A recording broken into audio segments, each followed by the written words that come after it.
Hola, ¿cómo estás? ¿Qué dices? Bienvenido, mi querido Iván Lavín, a nuestro programa Me Explico. Muchas gracias por Más, aceptarnos la entrevista. Master Puflea, un honor estar aquí contigo, amigo. Siempre un honor y agradecido con la invitación, amigo. Siempre aquí con muchas ganas. Gracias, gracias.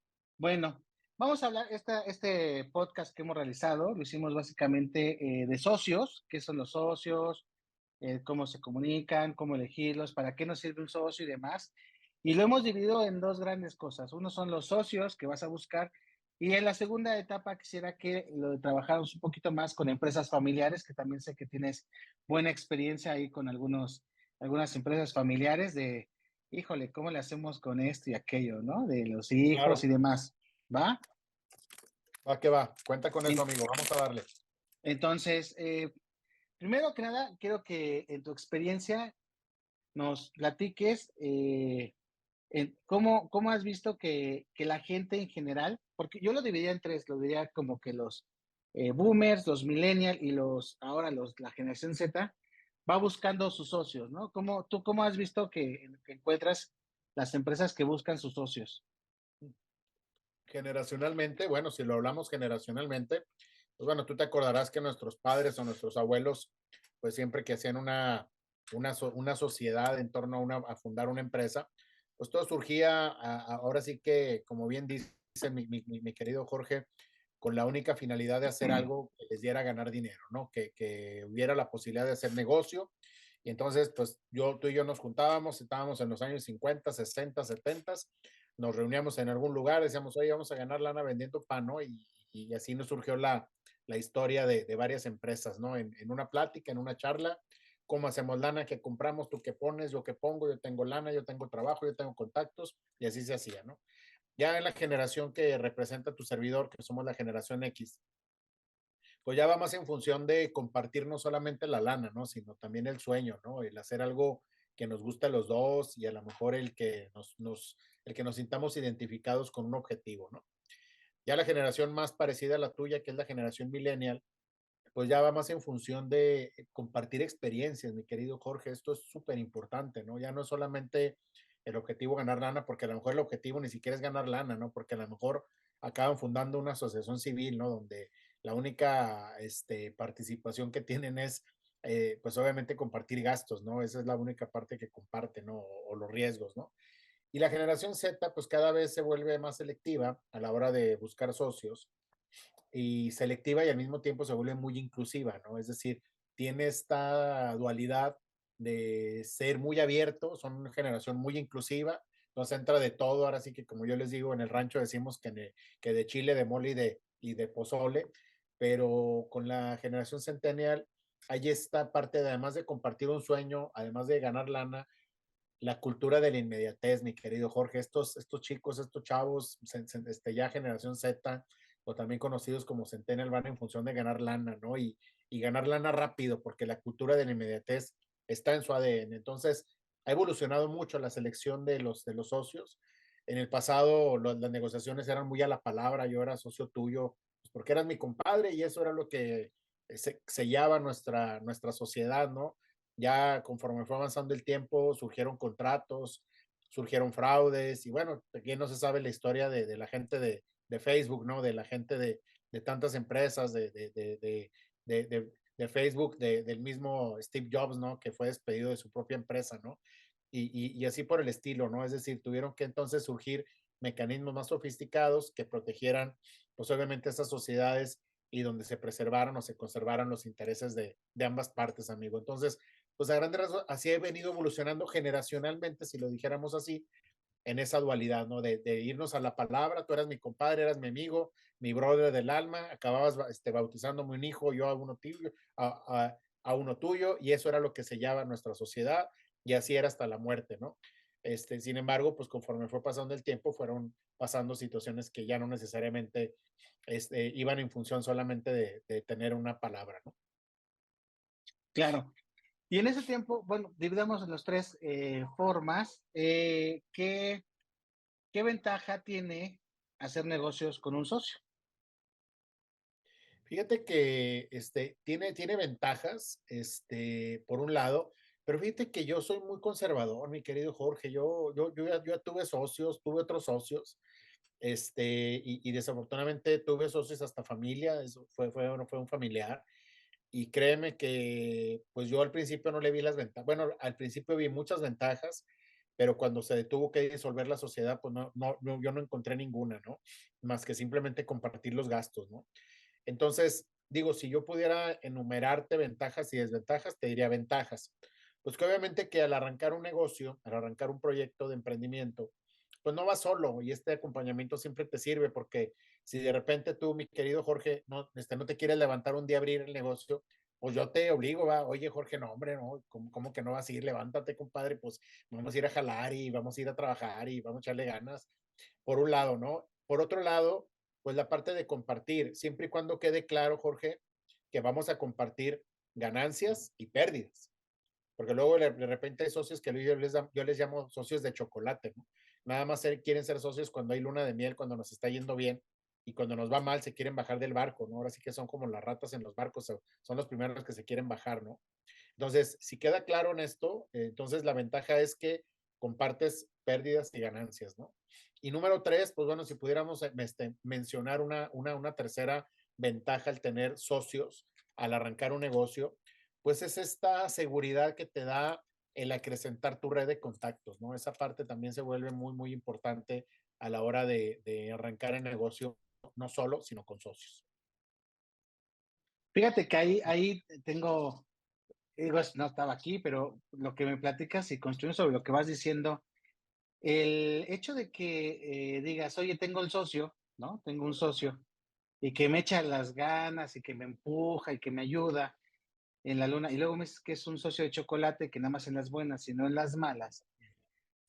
¿Cómo haces ese sentido de justicia, de repartir las utilidades? Porque aparte, tú lo sabrás, hay personas que dicen, ay, ¿por qué la esposa de mi compadre trae esta camioneta y yo no la Claro, traigo? ¿No? O se compró tal vestido o ya compraron tal casa y ¿por qué nosotros no? sí, Entonces, exacto. ¿cómo medias eso? ¿Cómo hay que ejecutar esa parte? O sea, ¿cómo haces sentido de justicia? Es que mira, más que un acto de justicia, creo que las reglas del juego se deben de poner desde un principio, mi querido Jorge. Y muchas de las veces lo que pasa cuando emprendemos un negocio es que somos extremadamente optimistas y olvidamos estos detalles finos que tanta necesidad y tan necesarios son. Te pongo un ejemplo, ¿no? Empiezas un negocio, vamos a poner un ejemplo, tú y yo empezamos un negocio, ¿no? Y somos buenos amigos, nos conocemos desde la secundaria, desde la prepa, desde la carrera, arrancamos un negocio de venta de comida a domicilio y esto nos lleva a una suerte de hacer el proyecto, comprar la materia prima, buscar el local, vamos a buscar cocineros, compra la materia prima, compra los utensilios, compra la estufa, compra el gas. Y entonces nos olvidamos de los detalles finos, que es decir, oye, mi querido Jorge, ¿y cómo vamos a dividirnos las utilidades? ¿Y cómo vamos a dividirnos los gastos? Entonces, si tú eres la persona que más capital está poniendo y yo estoy poniendo solamente capital de trabajo, tú tienes esa extraña sensación de que tú estás poniendo todo el dinero y yo no estoy poniendo nada. Y entonces tú sientes que me pagas mucho por no hacer literalmente nada o no arriesgar literalmente nada. Eso sientes tú. Y yo tengo esa extraña sensación de que trabajo más que tú y que tú te sientes el dueño únicamente porque pusiste la lana, pero el que está haciendo toda la chamba física soy yo. Entonces, ¿qué sucede, mi querido Jorge? Pues que no hay un establecimiento de protocolos o condiciones contractuales que, obvio, pongan en claro cómo se va a trabajar, ¿no? ¿Cuál es la división de la sociedad? ¿Cuál es el porcentaje de las acciones en la sociedad? ¿Cuáles son mis actividades? ¿Cuáles son las tuyas? Y luego de ahí partir para hacer, pues ahora sí que, como bien dicen, mi querido Jorge, pues la descripción de puestos, ¿no? Si tú vas a ser el director general y yo soy el director comercial, pues yo tengo que comprender que tú eres el director general y entonces sí o sí tendré que someterme a tu autoridad porque está establecido en un organigrama, en una descripción de puestos, en un protocolo que obviamente a mí me hace entender que mi posición es dirigir comercialmente la empresa.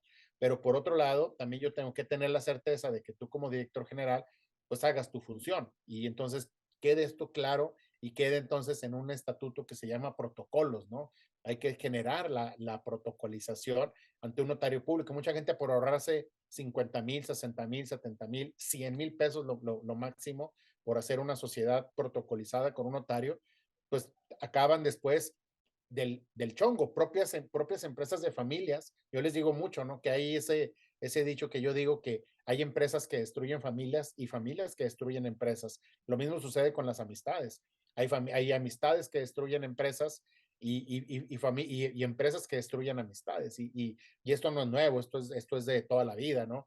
Y esto lo vemos desde el Génesis con Caín y Abel, ¿no? Ellos tenían, pues obviamente que estaban haciendo pues su emprendimiento, ¿no? Que era la ofrenda a Dios, ¿no? Y acabó Caín asesinando a su propio hermano, ¿no? Entonces, pues esto es lo que sucede, mi querido Jorge, que no hay un optimismo exacerbado por el negocio, hay una emoción, hay una adrenalina y no acabas sentándote y decir, a ver, está bien, mi querido George, tú eres el socio capitalista, yo soy el socio que pongo capital de trabajo, entonces así estamos trabajando, así va a ser la repartición de las utilidades, pero también así va a ser la repartición de las pérdidas, ¿no? Entonces, por ahí va, Jorge, que es que no estamos haciendo protocolos, no estamos haciendo procesos, no estamos haciendo Aunque luego las hagas, fíjate que todavía no entramos un poquito en la familia, pero antes de pasar al siguiente segmento de los millennial, uh -huh, el punto era ese, o sea, dices, oye, yo puse la lana, estamos trabajando al mismo ritmo, pues ¿cómo quieres ganar lo mismo, no? uh -huh, uh O -huh. sea, nos podemos poner de acuerdo nosotros, pero pues nunca falta el factor familia, ¿no? Que te dicen, ay, tú trabajas igual y tienes menos, que él gana más, que esto, que el otro. Y luego cuando vengan los hijos, ¿no? Otro más, ¿no? Otro factor mucho más complicado. Ok, eso estamos hablando de socios que son compadres, amigos, eso. ¿Qué pasa en la familia? O sea, imagínate, tú, ¿qué le recomiendas o cómo dirías a un señor que trabajó mucho tiempo, trabajó mucho tiempo y dice, voy a repartir la herencia, voy a repartir la empresa? Y espérate, nunca falta, déjame le agrego otro factor, vamos a echarle un poquito de salecita. Uh -huh, Imagínate que el papá puso al hijo mayor a trabajar al frente de la empresa, uh -huh. pero resulta que los demás hijos pues no trabajaban, pero bien que cobran. Y entonces el hijo mayor se siente mal, porque dice, yo chambeo para toda la familia y ni agradecidos son, y nada más vienen, quieren ordenar y ni conocen la empresa. Si yo hubiera puesto mi empresa por fuera y hubiera hecho otra cosa, hubiera hecho igual o más cosas. ¿Por qué? Porque creció por la empresa. Entonces imagínate, ponte en esa posición, empático con ese señor. ¿Qué va a hacer? Ok, a ver, entonces quiero entender, el escenario es el escenario es el señor que ya está a punto de retirarse, le deja el negocio al hijo mayor, al primogénito, ¿sí? Sí, Y entonces, pero no ve que el primogénito tenga las tablas o tenga la formación empresarial para llevar a la empresa a buen puerto. así es. ¿Qué debe hacer el empresario? Ajá. Bueno, que aquí te estás enfrentando, mi querido Jorge, a un fenómeno que se llama la sucesión. Es decir, no estás haciendo una sucesión. Entonces, lo que debes de hacer ante una sucesión, pues primero es planearla. No es heredar la empresa, es hacer un proceso que se Es le que lo llama la mezclan, sucesión.